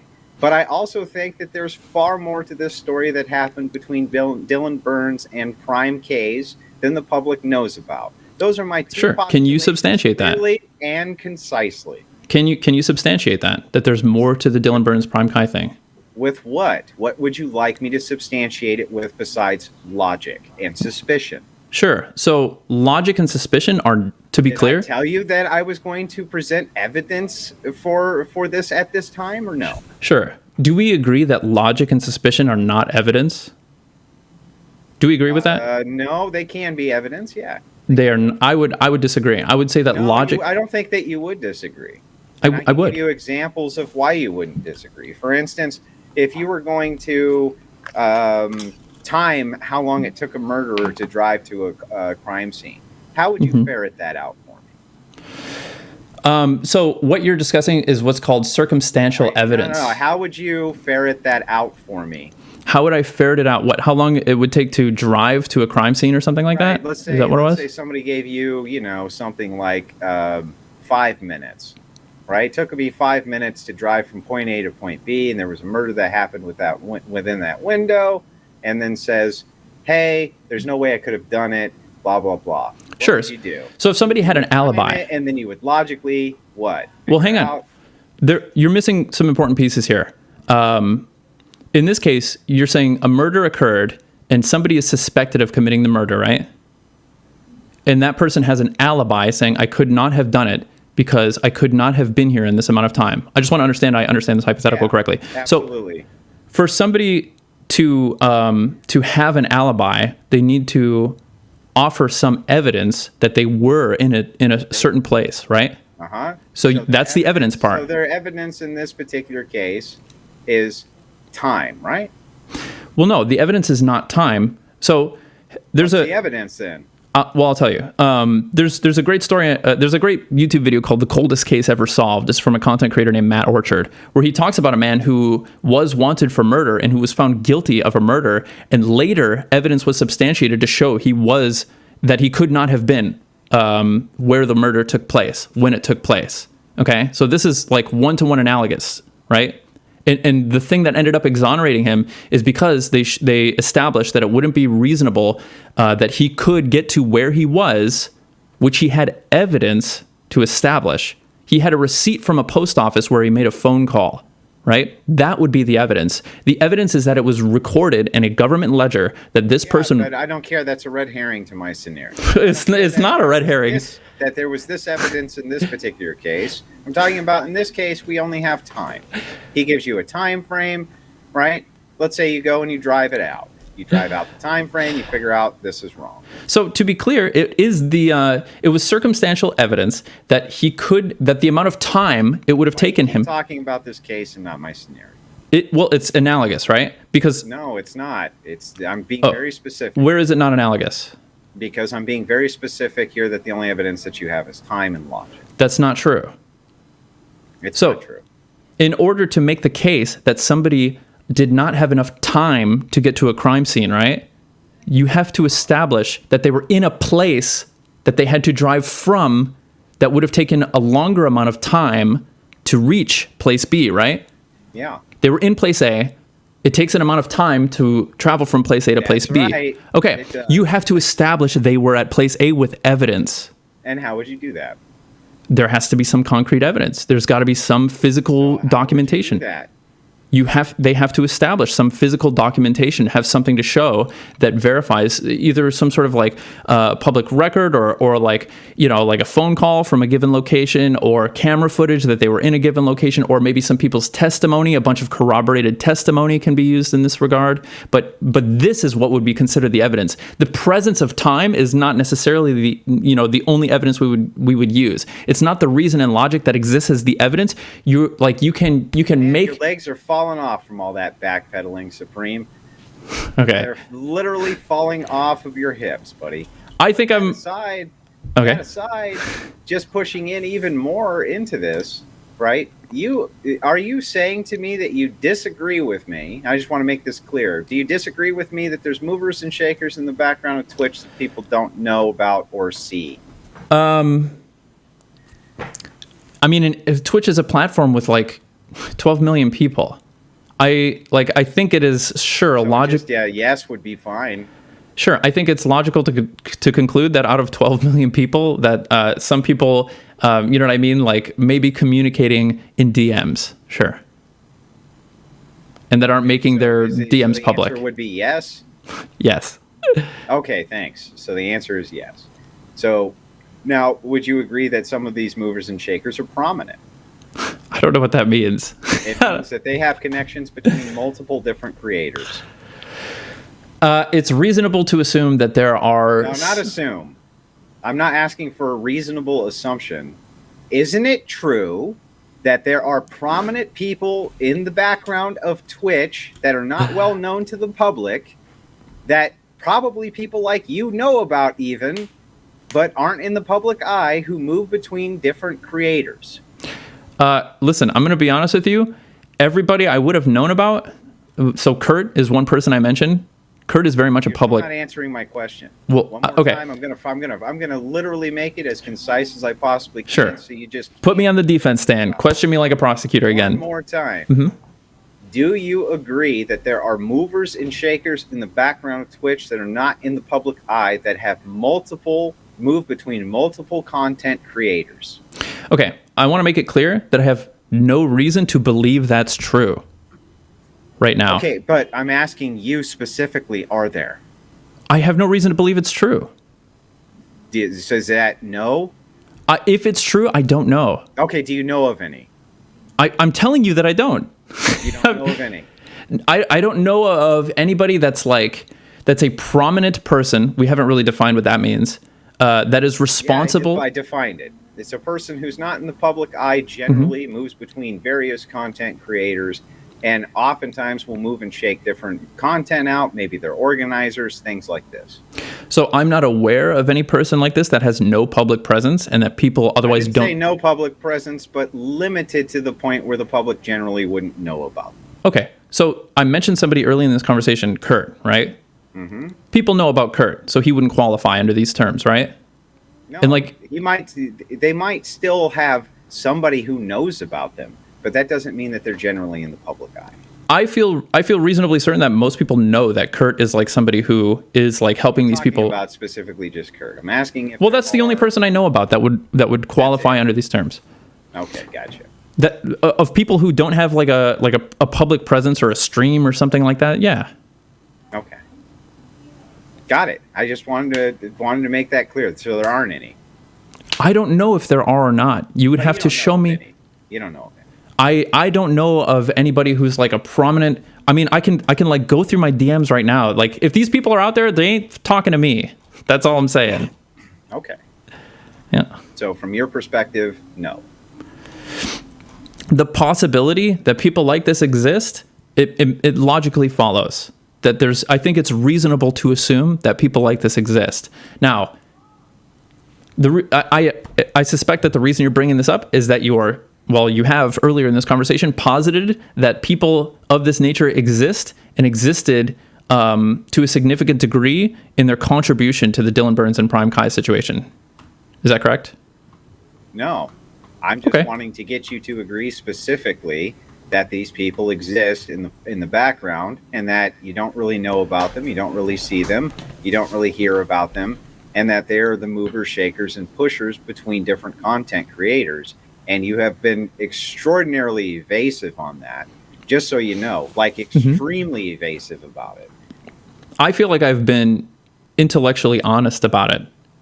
Honestly, like, that's my perspective, that I think it would be intellectually dishonest for me to say it. Not only is it reasonable to assume, but there definitely are, and I know who they are. If it's not the case, you don't know any of them. I don't even know that they exist. You're just saying that logically, you assume so. I think it's reasonable to assume that there might be people that are like aiding content creators. So one example of somebody that you might be like, I'm trying to understand the role that you're like outlining and saying that you are. I think you know exactly what I'm talking about. But go ahead. Well, I mean, now there's an accusation that I know something and that I'm lying to you about it. Yeah, I do think that you understand that these people are not only out there, but that you've dealt with them. Yeah, probably. Can you substantiate that? I don't need to. I just think that it's so. So if you accuse me of something... I didn't accuse you of anything. I'm just saying that this is what I think. No, you have just accused me that I know of movers and shakers in the background. No, I didn't accuse you of that. I said this is what I think. I think for sure, right? I think for sure that almost everybody who is a Twitch content creator has dealt with these people. Yeah. Okay. And you think I'm one of those content creators? I don't think that there's any content creator who hasn't dealt with them. So you think I'm one of those content creators? Yeah, you would be one of those content creators. And you think I'm lying to you about it now? Show evidence. No, I can't show evidence for it. I can only explain specifically that they do exist and that I doubt almost any content creator has not run into them. Okay. So just to be clear, you do think that I'm like dealing with movers and shakers in the background. I think that every Twitch creator. So you do think that movers and shakers, including me, right? Everybody, yeah. And if I'm telling you that I'm not dealing with such people, yeah, but there's no way for me to substantiate that as being true or false one way or the other. So it would be wrong to imply that it is true and that I'm lying about it. It would be wrong. It would be a fair logical assessment. Okay. It would be. I would say it would be wrong to imply that I'm lying about. That you would say that, but that doesn't mean it's true. Sure. So I would argue content creators deal with these people. I would argue that it would be wrong to imply that I'm lying about something for the same reason it would be wrong to imply that somebody is guilty of sexual harassment if you didn't have evidence to substantiate it. Tell me something, Supreme. When you agreed to do an interview on this program, was it a mover and shaker who asked for you specifically, or did I contact you directly? Yeah, it was a streamer named Zonia. A background mover and shaker. Right? Well, I don't think Zonia is in the background. I think a lot of people know who Zonia is. People know who Zonia is. But she's been on Destiny's stream. She's spoken on Destiny's stream. Zonia has been. However, Zonia is a mover and shaker. You agree that that's true? Sure.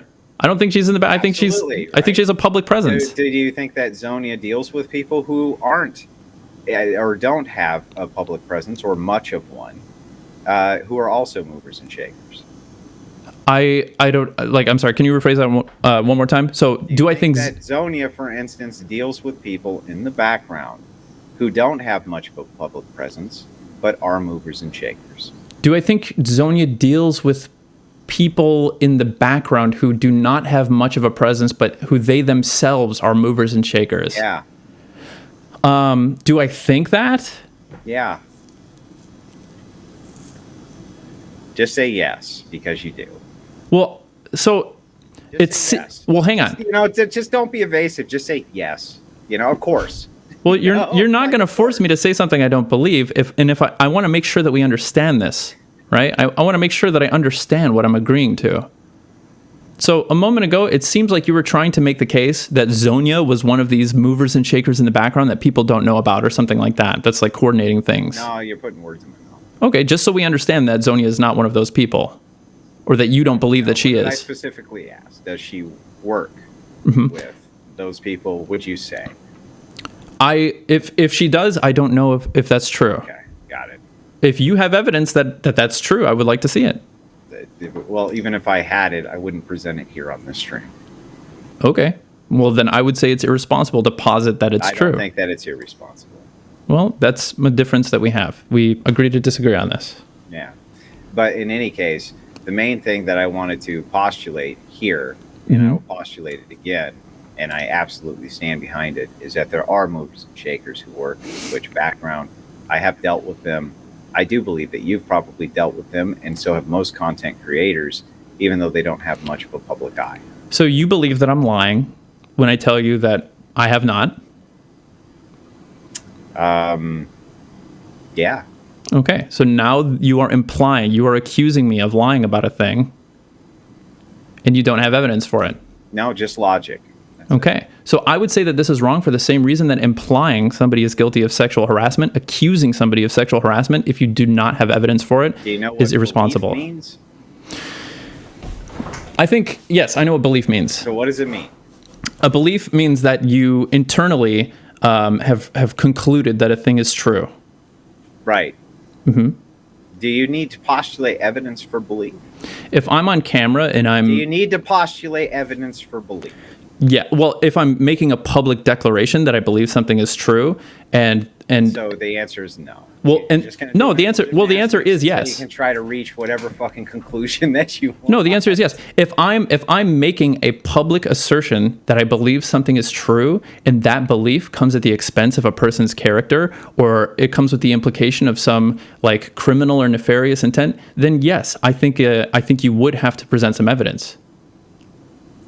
No. What's a belief?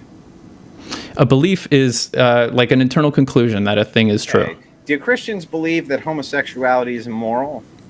Some of them do, sure. Does that come at the expense of other people, in your estimation? It depends. It can. So if it's like the basis of legislation, What do they have to do to justify their belief if they make a public declaration? So in this case, if you are a Christian and you believe that homosexuality is immoral and it's based on the Christian faith, you can point to scripture that says this, right? So you're saying, and would you believe the scripture? Well, I personally don't, but if a person is... You wouldn't believe it. If a So person... the person who's publicly postulating it, you wouldn't believe them, right? Well, if a person is saying that I agree with this scripture, which very much exists, right, then they are establishing how their beliefs are religious. So what? I have already established how my beliefs operate and told you exactly why I believe what I believe. You have logically concluded that it is likely. And is logic something that I can point to just like scripture? Well, in this case, no. But if you're logically... Yes. No, the answer is yes. Just say yes. But You're it's the most evasive person I've ever dealt with. The thing is, Rob Noor always makes a great point on this. Right? Almost every single question, when you play this back, I've tried to answer concisely with things like yes, things like no, be as concise as I possibly can. You don't do that. You're very evasive in almost everything that you say. You don't say yes, you don't say no. It's all very non-committal. It's all very circular. It's what we call sophistry. And that's what I think. I think we're dealing with a lot of sophistry. The thing is like, just say yes, just say no, commit. You know what I mean? Just commit to something. Well, I'm not going to commit to something if I don't believe it's true, or if I don't have a solid reason to believe it's true. And I think that there's an extra bar that ought to be reached if you are positing a belief that a person is guilty of some like nefarious action or some criminal action if you don't have the evidence to believe it. What I'm arguing for is in favor of... Is your hair long? I think most people would consider that my hair is long, especially for... I'm going to take a position on that, right? I literally just said that, yeah, I think it's reasonable to assume, like, most people would agree that my hair is long. Just yes or no? Well, the reason I wouldn't say yes or no is because it's a subjective question. Like, the answer to this question is up to subjective interpretation. Is it your belief your hair is long? Yeah, I would say that, yeah, by the measure of how people consider hair to be short or long. Which like, people? People in the society I live in. Okay, which people specifically think your hair is long? I think the overwhelming majority of people would say that my hair is relatively long. Can you point to a biblical passage proving that?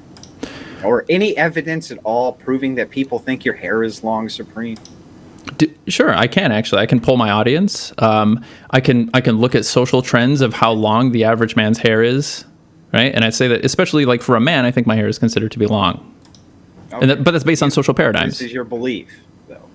It's my belief, and it is my agreement that the subjective measure of whether or not my hair would be considered long or short in the society that I exist in today, most people would consider my hair to be long, and I agree with that assessment. So it's reasonable to assume it. Well, it's not just reasonable to assume it. You can see it. But wait, that's what you're saying is it's reasonable to assume it based on your belief. You haven't polled your audience. You didn't do any of that. You just assumed it. Mm-hmm. Well, what do you believe? Is there anything I've said that you disagree with? I've already told you what I believe because I'm using belief. I'm not positing anything with evidence, nor did I say I was going to. Not once inside this entire conversation. All I did by pointing out the hair length was you saying I assume with belief. There you go. That's the same exact fucking thing that I'm doing. Now that is actually analogous, sir. Okay. The thing that I think is like kind of curious about this interaction is that you pulled me on here and we started this interview with you telling me that you appreciated the level of information assurance and the amount of... It turned into a debate. It's happened. Well, hang on. And the amount of journalistic rigor and ability to evaluate and assess evidence and be able to establish which claims had been. I said I liked your coverage. I thought it was pretty good. Okay, fair enough. The rest of it, you're all putting in. So what about the coverage was good? I thought that you had pretty good takes that night on what was going on. I preferred watching your stream over anybody else's that particular night. Why? It actually seemed like because you had some type of relationship with the people who were involved. So I do have like a personal relationship with Dylan and with Prime. Yes, those people are friends of mine. I mean, it's my belief that I was watching the right stream for that then. So the only reason that with evidence, though. So the only reason you appreciated my footage or my coverage of that event is because I'm friends with Dylan and Prime? I think that it made your takes better, yeah. Okay. So you thought the takes were good. Why? I just told you why. I thought that you were reasonably walking through it as these events were unfolding. But you weren't using nearly as much sophistry that night as you are right now in this conversation. But I don't mind sophistry. I cut through it it doesn't mean anything to me. You know what I mean? So which takes were good, specifically, that you remember? Specifically, when the bombshell dropped that Dylan was dating this gal, I thought that the way that you handled that was pretty good. Now I'd have to go back and review the VOD in order to, see play-by-play. I had you going in the background while all of that was going on. Unlike a lot of streamers, I'm a blue-collar guy. I actually work for a living, and I usually listen to things like this in the background. But what this has to do with anything, I have no idea.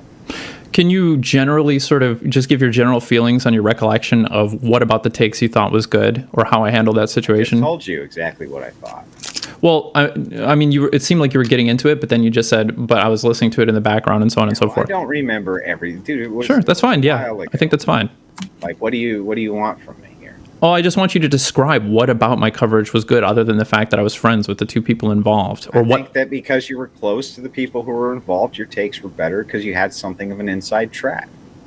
Okay, but do you remember? While everybody else was scrambling to figure out what was going on, you kind of knew what was going on. But I didn't. Okay, but it seemed like in the stream, okay, that, you did. That's all. So what about the takes? It seems like I had takes that you agreed with, or that I don't know. I'd have to go back and review it. Okay. It's not even reasonable to ask me to remember which individual takes that you did. The impression that I was left with is that I just liked them. That's it. That sounds like sophistry to me, but that's fair enough. I have to accept that. What about it sounds like sophistry? So it seems like you came in and you were really convinced. Man, I thought you had really great takes on this. Oh, really? Like, what did you agree with? What were some takes that you agree with? I just told you. Well, I don't remember. When that bombshell dropped, you handled it well. Yeah, but why did you think I handled it well? I don't recall. I just remember the impression was that you did. Well, that seems really fair. That actually does seem fair. I could actually pull up the VOD, go through the VOD, and tell you the precise takes that I enjoyed, I suppose. So I would just say, like, if it's the case that you don't remember anything that I said and you don't even remember why you agreed with it. I don't remember anything that you said. I said about your takes. That's all. Sure. So if it's the case. Why do you keep doing that, by the way? Why do you keep saying what you do is you go, if it's the case, and then you reframe everything that I just said, right? And then if I ask you to repeat it, you can't even repeat back to me what you had just said a few minutes before. It's bizarre. Why do you do that? That's not how you have conversations with people, man. It's because I'm trying to make clarifications so that I understand you. You're free to push back and say, no, that's not what I said. What I said was this. When I want a clarification, I might say something like, what do you mean? Or what about this thing specifically are you talking about? Or this kind of thing. Sure. So if I hear you say a thing in a bunch of different ways, I think it's important to reach clarification, for me to repeat back to you my understanding based on what you've said, and for you to hear that and say, yes, I agree, that's what it is, or to say, no, that's not what I meant. Here's this detail that you misinterpreted. That's how we reach clarification. We compare. Well, how many times do I have to say the same thing and then have you reframe it and then I have to say it again? What you're trying to do is when you reframe it enough times, right, you're trying to get me to say something that wasn't stated before, and then you latch onto that thing. It's bizarre, and it's not necessary. That is what sophistry is. Okay. It's not good faith, in other words. It's not a good faith conversation. So if I say to you, Mm-hmm. look, I liked your takes that night. You say, man, well, what specifically did you like? Well, there was a time that came up. I don't remember the exact details, but when this bombshell dropped, I thought you handled it well. Well, what specific details? Man, I don't remember. Yeah, but that sounds like you're being so. That's so bad faith, man. It doesn't even make sense. Well, I said it was fair. To be clear, I said it was fair if you don't remember like every specific thing or something like that. And then I went on to just say, well, if it's the case that you don't remember like and I what kind of liked you, by the way. I also kind of liked you because you threw politically provoked out of your chat, and I thought that was fucking hilarious. Like, sure, to be honest with you. Okay. But in any case, right? This type of stuff, like this is becoming sophistry. And what I've done is I've been like, yes, no, yes, yes, yes, yes. And if I try to get you to give me a straight answer, it sounds like you just don't want to get pinned with one. Well, I'm trying to give the most accurate answers that I can. I just think that, well, accurate's yes. Is yes not an accurate answer? It depends on your ability to substantiate, whether or not you agree with the truth of a concept. Okay, back up. Is yes an accurate answer or not? Well, it can be an inaccurate answer and it can be an accurate answer. And it can be the case that... Okay, got it. So it can be an accurate answer. So let's just pretend that I don't understand anything other than yes or no for a second, okay? And if I ask you something like, is your hair long, how would you respond? Is there a thunderstorm in Tulsa, Oklahoma right now? Yes or no? No. What if there is, though? What if there is? Wait, like, how can that be accurate if you don't actually know if there's a thunderstorm in Tulsa? I'm not loading the questions. That's what that's called. It's like asking a person, how long have you been gay? That's a loaded question. Okay, that's true. It has a presupposition. I'm not asking you things with a presupposition. Wait, asking if there's a thunderstorm in Tulsa, Oklahoma is a loaded question? In this particular case, it is because there's no way for me to have access to such information. So it's not reasonable for you to demand a yes or no answer from you. In your case, it's not. But in most cases, it is. For instance, is it reasonable for me to ask you if you have long hair for you to say yes? So the way that I understand... One more time, is it reasonable for me to ask you if you have long hair for you to say yes? Yeah, I think it is reasonable. Okay, thanks, man. That's all I'm asking. But I don't think that's... Why? Because it's not loaded, there's no presuppositions, there's no bullshit. So what was my answer to that question when you asked if I have long hair? Your initial answer to it was, sophistry. That was my answer, was sophistry? Yeah, you kind of hoomed and hawed about it. Like, there's almost no engagement that I have with you that you're not evasive. It's very difficult to actually pin down anything that you say, and most of it is you trying to be very circular. It's bizarre. Okay, so let's just have a straight conversation, right? Mm-hmm. Okay, so straight conversation. Dylan Burns was fucking his competition secretary. Yes? Well, I'm not sure if Dylan... See what I mean? Like, you just can't do it. It's just... Well, hold on. Not possible. That's an actual loaded question. And we have to define the elements of that I think are loaded. And we have to... Sure. So, for example, when you refer to Prime Kai, if you ask me, was Dylan Burns having sex with Prime Kai's, with a woman who was working for Prime Kai, I would say yes, because I know all of the elements of that to be true. But the way that you framed that was he fucking his competition secretary? Now, it's loaded to say that Prime Kai is, we ought to consider it in this situation, Dylan Burns' competition. And I think that they're, why what? Why would you consider that to be loaded? Was Prime K's Dylan Burns' competition? So I think you just can't do it, man. It's like impossible for you. Just say yes. So I think there are. I think there are elements. I think there are details to the dynamics of their relationship where we would not necessarily consider them to be competing. For one, wait, hang on. For one, depends on how you look. For one, they operated on different time slots. Okay. Mm-hmm. For so two, it depends on how you look at it. It's what you're saying. Well, we have to be able to establish if it's actually true that they're competitors in order to posit that question. Is that not fair? No, I don't think it is. You don't think it's... So if you think that based on all of those assumptions, for instance, that they were on different time slots, this and that, blah, blah, blah, you should be able to come up with a yes or no answer to that, right? Well, the question, I'm telling you where the question is loaded. You're asking me to accept that they're competitors. No, and it's not loaded now. We're just focusing on this one part. Which one?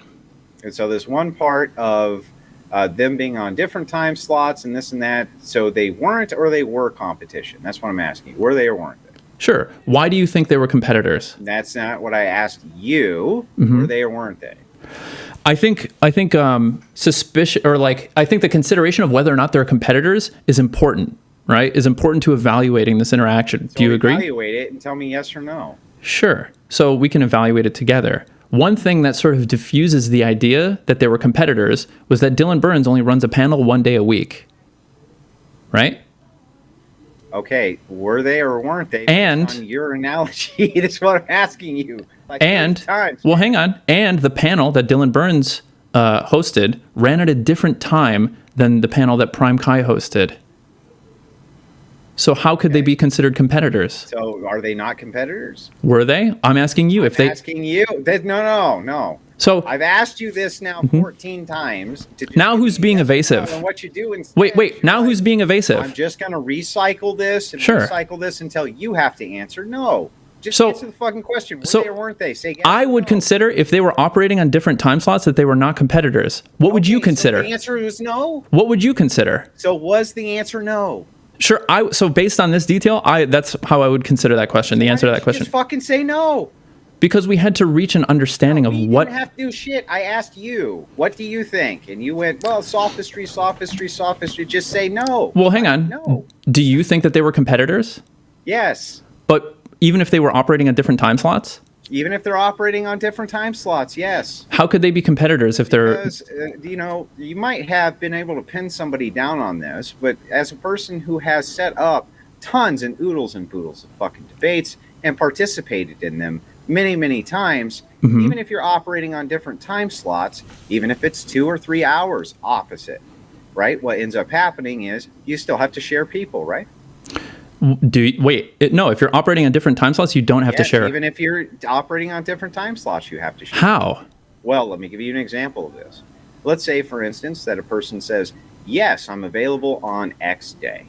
Okay. And I'm available between 3 o'clock and 6 o'clock. My show runs at 6, and a slightly larger creator's show runs at 3. Now he has a choice to make of which one he goes on, right? I only have X amount of time to do a show. Okay, so he goes on the larger creator's show. Of course it's competition. It's foolish not to think so, right? So my answer concisely to you is yes. Now, why couldn't you have just said my answer concisely to you, Andrew, is no? Well, because we have to understand, and I want to establish why I'm reaching a certain position. Understand. I just need to know what you think. Yes or no. But I think the audience needs to understand. And to be clear, I think needs to. They would never have understood the word yes or the word no. Well, I think it's sure. So, do you think it's important if we're people who are like entertainers, and a big part of our entertainment is communicating to a group of people, like a set of positions? What are you asking me a question? What's the question? So, do you agree that we are two entertainers, and a big part of like our entertainment content is communicating to an audience a set of positions or opinions or beliefs, that sort of thing? Sometimes. Sure. Do you think that it's important for somebody whose core content is like delivering a set of opinions or positions to an audience that they supply some amount of reasoning to how we reach those positions? I think that's really important. Do you assume that your audience is too stupid to understand the word yes or no? I don't think it's a matter of whether or not I think they're too stupid. Explain to them why they need to accept the answer yes or no. Yes. I see. So you do think that they're too stupid to have intuitively reasoned it out for themselves? Well, I think that leaving it up to them leaves a lot of room for people to come up with their own reasoning that may not align with my reasoning. And if I'm asking them to accept my position, the conclusion of my reasoning, I think it's important to supply that reasoning so they understand what my reasoning is, and not to leave them to their own devices to just guess what it is. So then I assume that on your stream, you never just say yes or you never just say no and expect that your audience is going to understand what that means. To be clear, the conversation that I have on my stream are very similar to this one, where if I'm being asked a question, I want to make sure that I understand the question, that I am operating with the exact same concept of what the question is and what I'm being asked, that I clarify that with the person asking the question, and that I supply my reasoning to how I reach my answer. Yeah, that's a big. So essentially, you're saying any conversation that I have with you, if I ask you a direct question, that you're going to have to go through tons and tons of I don't know. So I would call it sophistry, but in order to explain to your audience why they should come to the same conclusion that you have. Yeah, so if I think that the question is ambiguous or there's some uncertainty in one or two of the details of the question, I'm going to focus on that and like look for agreement with the asker and ask, is this what you mean by that? Is that what you mean by this? So now that we've gone through all that, and I understand that this is something that you just absolutely have to do for whatever the purpose is, because you think that this is how you need to relate with your audience or whatever, it doesn't really matter to me. That's your business. We can establish, though, that you did not think that Dylan Burns and Prime K's were competition. So based on that terminology, are they competition? To be clear, I think the thing that you mentioned about how there is some competition over the time of entertainers that they're able to book for their shows, I think that's valuable. And I think that is one item that we would consider, that there was some level of competition between the two. I think that's reasonable. I just want to let you know, if you rewind the VOD, you said no when you were pressed on it. Sure, I can provide my reasoning for why I would come up with the total conclusion of no.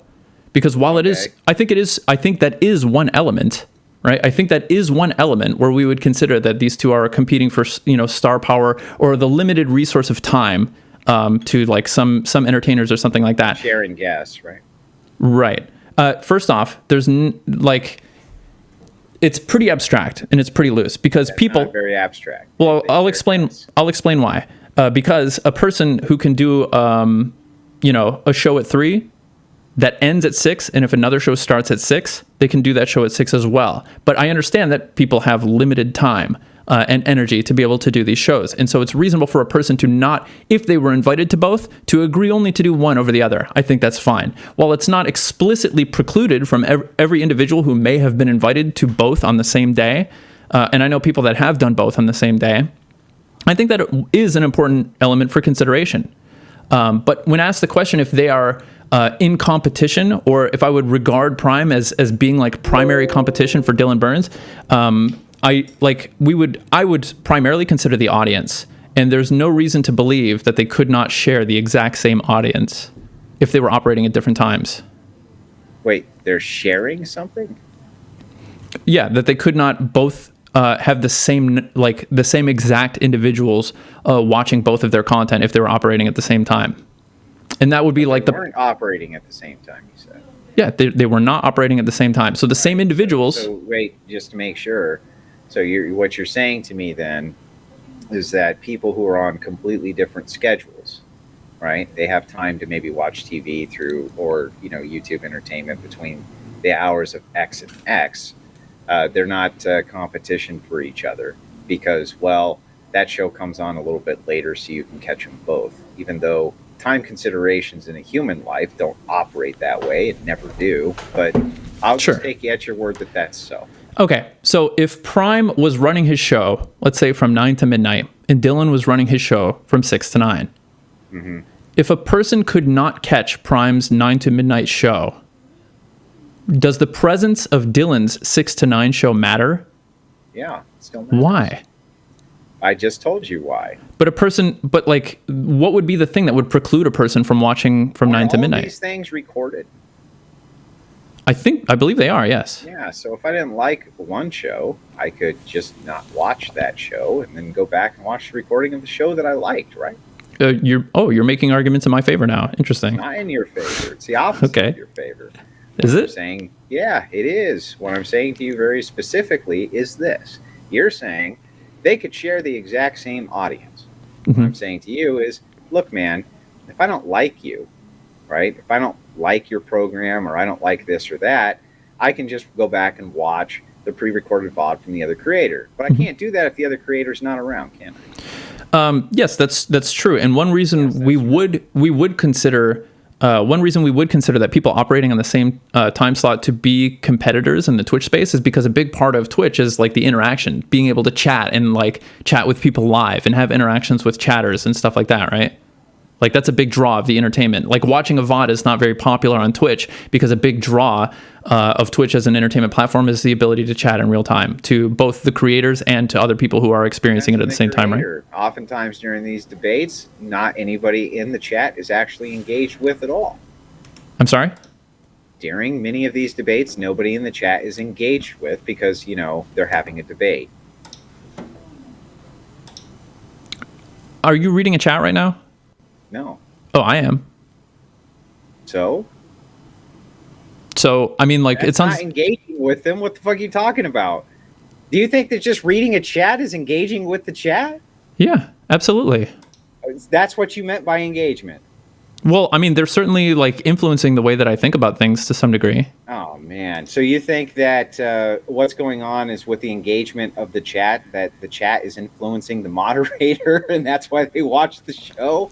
Like, what the fuck are you talking about, man? Well, if that's true for one half of this encounter, think about a panel with, like, 9 to 16 people or whatever, right? Like, and again, it's... reading their own chats, engaging with their chats. They're not engaging specifically with the host chat. It depends on the individual, right? It depends on who's on. It's not common, man. Come on. What are you fucking talking about here? You know it's not common. Sure. So this is one element for consideration. I don't know if this is common or not. I know that I read the chat. I know some other creators who read the chat while they're having these conversations as well. But again, it's a hosted live debate panel right now, for God's sake. What are you talking about? What does it matter? Like, I'm saying that when it matters because you're saying that most of it is due to chat engagement, and I'm saying sure, most of the time chatters can engage with each other. Panels are not able to engage directly with the chat at all. It's interesting that you're, like, so intent on making, like, arguments that favor my position on this when I'm actually trying to give credit to. How am I fucking making any argument in your position on this? What you're saying makes no sense. This was your postulation. So to be clear, it seems like you're arguing that they are not competitors because even if they operate at the same time, it doesn't matter because you can just watch a VOD. And what did I qualify that with? You can, refresh me. If the person isn't there anymore, the VOD's not there to watch, right? If the person's not there anymore, the VOD's not... So if people don't like Dylan Burns and they're like, look, I would normally be available during that time slot, but fuck that guy, he sucks. I like Prime K's. I'm going to go watch the VOD. Now, Prime K's isn't around. Who's left? Okay, so you're saying that one motivation Dylan might have to eliminate Prime Kai off the platform is to free people up to watch Dylan's VODs? Of course. Okay. Not just his VODs, but even then to try to drift over to his content live. So it might just start with there's nothing else to watch. So the conspiracy... Now, you're the only guy on planet Earth, I guess, who has been like, hey, why are you watching that, honey? And you go, because there's nothing else on. You're the only guy that's never happened to, I guess, Wicked. You're the only dude who's never been watching a show and someone said, why are you watching this shit? And you say, because there's nothing else on. That's you. You're that guy. That's never happened to them. So I have to be honest, like I'm going to need some help connecting this thought to the previous thought. So let's try to connect it for you. Okay. Have you ever been in a situation where you're watching a program that's not very interesting or that you don't even really care that much about because there was nothing else to watch? Yes. Okay, then. Would you assume that people who are in market competition with each other would also have been in those situations in their life like everybody else on planet Earth? I'm sorry, can you repeat that? Would you assume that everybody else has been in those situations as well? Watching whatever program is there because there ain't nothing else to watch. Would I assume that everybody else has done that? No, I would not. Most people. Most people? I think that this is a common thing. Sure. Mm-hmm. But I don't think watching VODs is... I don't think watching VODs is... Here I am, and I'm like, I want to knock out my competitor. Why do you want to knock out your competitor? Let's say you own a gun shop. Let's say you own whatever the fuck you want. So that there's no choice. Right? There's no choice. Let's say you run a shittier gun shop than this guy over here, for instance. Right? But if you're the only game in town, where do people got to go? Okay, so I want to understand clearly that you're positing a conspiracy theory that Dylan wanted to eliminate Prime. Go again. You're positing this. You can't even respond to what I said because you know it's fucking true. Well, I don't know that it's true, which is why I'm asking to clarify. Mm-hmm. Okay. Now I'm positing a conspiracy theory, even though I never said anything about a conspiracy on this. What I said to you specifically is that if you wanted to knock out your competition so that you were the only game in town, that you seem to think that that's absurd because, well, that gun shop over there, they ran the hours of 8 to 7 and you run between 11 to 9. So in this case, you're suggesting the possibility that Dylan may have wanted to eliminate Prime, and one reason that he may have wanted to do so was to free up people who would have been watching Prime to now watch Dylan Burns' VODs. Not just his VODs, but then to drift over to his live streams, yeah. But he could have, but a person could have watched both live streams. But what if they just didn't like his programming? What do you mean his program? Then they wouldn't watch. What do you mean? What do I mean? What if they didn't fucking like his program? Then they wouldn't watch. So you think there would be? They wouldn't watch. But if he was the only game in town, well, there's much like with every other. So you want me to assume that though every other business and corporation operates under this exact same umbrella, that these guys were the only ones who didn't? There are 4 million active streamers every month. So I think what?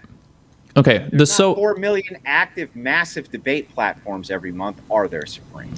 Sure, fair enough. But I think the idea that Dylan would have considered eliminating Prime because there may be some number of people because he wanted to knock out his competition is absurd. Because some number of people were not free to watch Dylan Burns' VODs.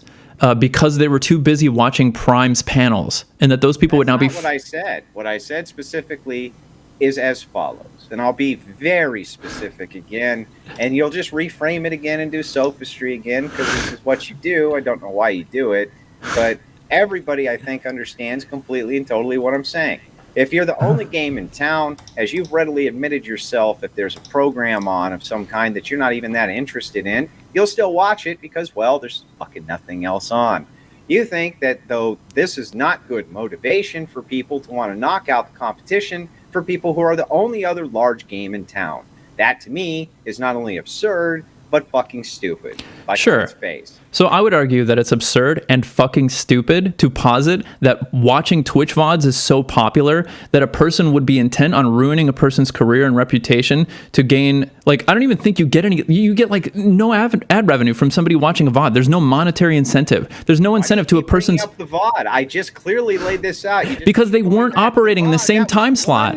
There was literally one section of the overarching point that I was making. Because you're trying to make the case that they're competitors. Because you can't respond to what I'm saying. No, I am responding to what you're saying. Sure that if you're the only game in town, you're going to get more views or less.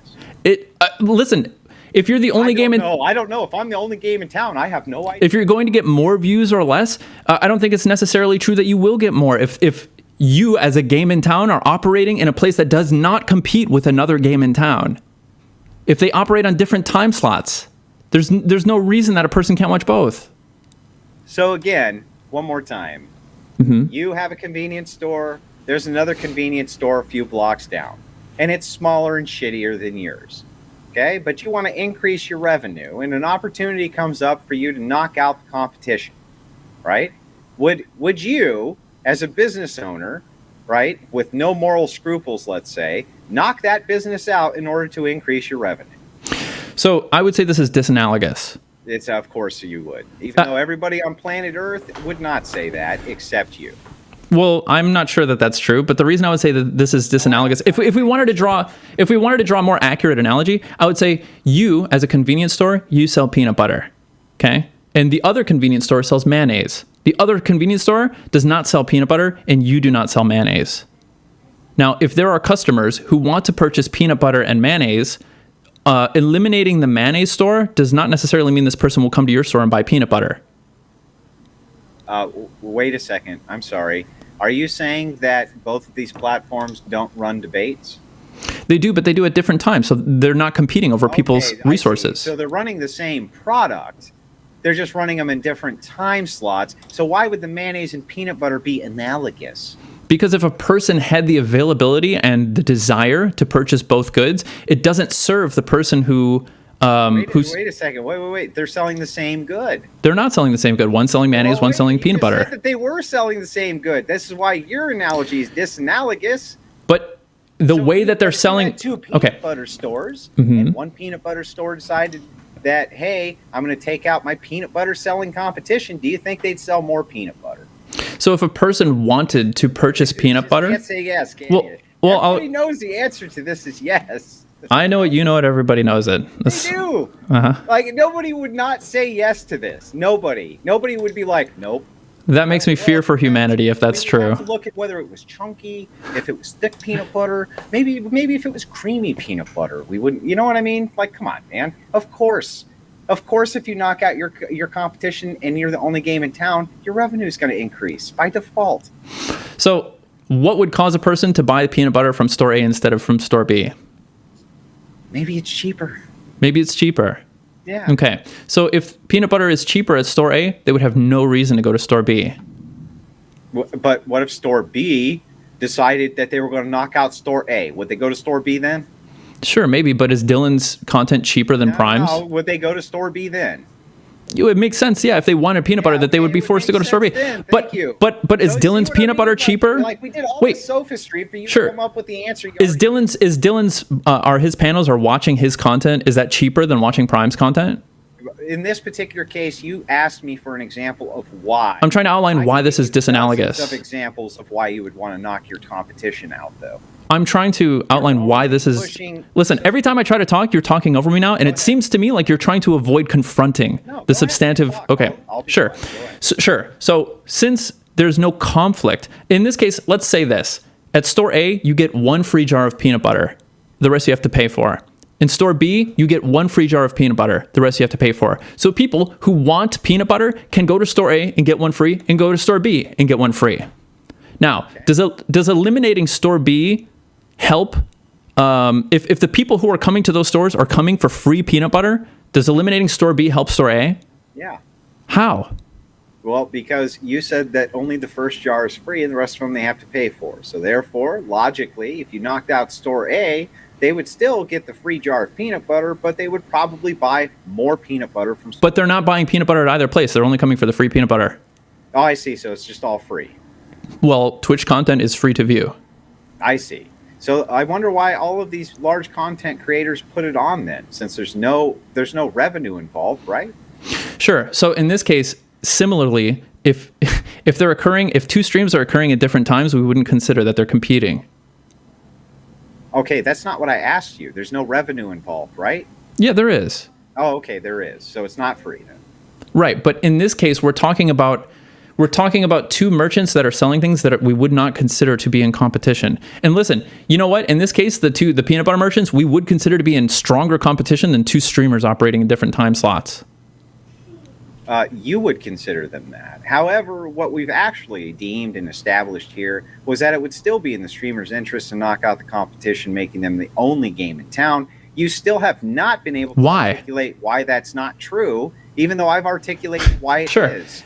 I'll say it again. The reason I don't think it's true is because they operate in different time slots, and there's no competition over people's time. In your worldview, then, and I just want a yes or no, even though I know I won't get one, but I'm going to try anyway. I'm not going to load it. I'm not going to know.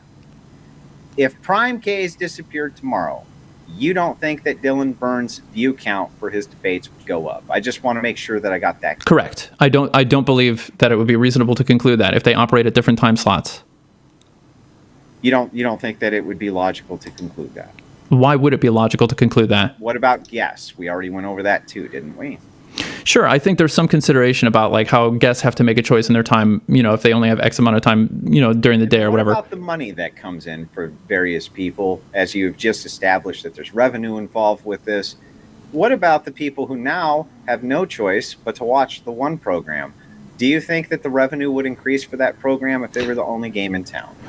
You know what? I think it would be logical to assume that like maybe Dylan's bottom line would be padded like slightly. Some people who only want to subscribe to one channel or something like that, if they want to use their Prime, maybe they would use it on Dylan's channel instead of Prime's. But I feel like... Okay, well then that negates everything that you just said. Well, I just don't think it's reasonable to think that Dylan would be intent on like destroying a person unjustly if he didn't believe that it was just for like the prospect of... I don't know, what would amount to probably an extra $10 a month or something like that, or $20 a month or something. Like, I don't think that would be true for very many people. Mm-hmm. There was a question that came in. I'm going to wrap this up because we're almost at the 2-hour mark. I'll let you ask whatever you want before I do, of course. But there was a question that came in from Dan Zammit, and he said, Andrew, ask him if he could logically come up with as many ways as he can that the two shows would be competitive. Sure. So he wants me to use sophistry, but go ahead, man. Well, I wouldn't call that sophistry. No, that's not sophistry, but what's about to happen is going to be. Well, go ahead. Okay. Well, if what I'm about to say is sophistry, I'm just going to make your arguments, and then you can call it sophistry. How's that? Go ahead. Well, is that what you want to do? No, I'm not. If you don't actually use sophistry, I will be amazed. But you've just poisoned the well and said whatever I'm going to say is sophistry. I didn't say that. How is that anything but sophistry? What are you talking about? You just said what we're about to get from you is sophistry. Yeah, that's what I think is going to happen. So you've poisoned the well. So no matter what I say by virtue is you're going to be considering as inaccurate. Prove me wrong. Prove me wrong. There you go. Prove you wrong? Okay. Do you want to just take it back and say, okay, I don't mean that? Prove a negative, just in case you were going to say you couldn't. But go ahead. Well, I think you can. There's a question. Okay. So I do think the two things that you brought up would be valuable considerations to suspect why a person might be motivated. And I think it is important to ask me to test my ideas to come up with like the best arguments against the position that I've taken. Okay. I think that is valuable. I don't call this sophistry. I would say that this is critical to providing reasoning to reach a position, to test it as hard as you can. Do you disagree? Go ahead. Test it. Do you disagree with what I've just said? No. Test it. Okay. So earlier you mentioned competing over the time slots of like, the entertainers, the guests or something like that. I do think that that's a valuable consideration. And that would be one chip in the favor of Dylan considered them to be competing and he wanted to eliminate his competition. And the other one would be like the limited resources that a given viewer might have to give to only one panel show or something like that. Now, the reason I don't think those are that important, or the reason I don't believe, well, there are many reasons why I don't believe that Dylan was trying to eliminate his competition, right? But the reason I would not consider these to be really valuable considerations is because the amount of resources are very small, right? And the amount of people who would be watching Dylan Burns' VODs instead of watching Prime Kai, and the amount of benefit that provides to Dylan, I would consider to be likely negligible, because I know that very few people watch VODs. Like, watching VODs is not very popular on Twitch. And Prime Kai's viewer base is, in like the three figures, typically like the low three figures, so below 500, nowadays, between 1 and 300. I think the number of people that would watch Dylan Burns that otherwise do not because they're too busy watching Prime Kai's panel live is I would predict that to be single digit, if that, if anybody, if even a single person. So I just don't think that those are super valuable considerations, though they do exist as considerations. So the question, one more time for you, is if you can logically come up with as many ways as you can for why the two shows would be competitive. I think all you did was repeat the things that I've already said to you. So I'm just wondering if you actually have some of your own. I think they've been brought up. Okay, yep. Well, what are they? Well, I just said them, and we talked about them at length. I brought up. Those are the only things that you can think of. That Dylan would consider Prime competition. In this moment, I think those are really the only ones I could. If you have more, I'd be willing to review it. No, it's fine, man. It's fine. Those are the only things you can bring up is the things that I brought up. Fair enough. Well, can you think of any? Yeah, I can think of many, but the question was directed at you. I want to hear them. Specifically, and all you did was regurgitate what I've already said. It's okay. You know what I mean? This is what I mean by this is why I knew you said you're poisoning the well, but I already knew what was coming. So the thing is like so to be clear, the arguments that you brought up are sophistry. No. Wait, you just said that what I said. The way that you responded was sophistry. All you did was respond. The way that I responded is I said that come up with any of your own at all. But that aside, before I go, I'm a fair person. I really didn't mean this to turn into a debate, by the way. But okay. But before I wrap this up at the 2-hour mark, because I got other shit to do with my life, and I'm sure that you do too. I'll let you cross-examine me for whatever you want. Ask specific questions that don't have presuppositions or aren't preloaded, and guess what? I'll answer them with yes or no. Sure. Is it 36 degrees Fahrenheit in Detroit, Michigan right now? Let me check. You can't answer yes or no? The answer is no. Okay. Why couldn't you answer yes or no before you found evidence? I didn't know the answer to the question. So what you needed to do was verify. I can't answer in good faith if I don't know the answer to a question. Until you investigate and search for evidence. And you found evidence that it was not 36 degrees Fahrenheit in Detroit. You were able to establish evidence that proved a negative, correct? So fucking what? It has nothing to do with any of the shit that we've been talking about at all. Do you have any actual questions for me? Thanks for having me on.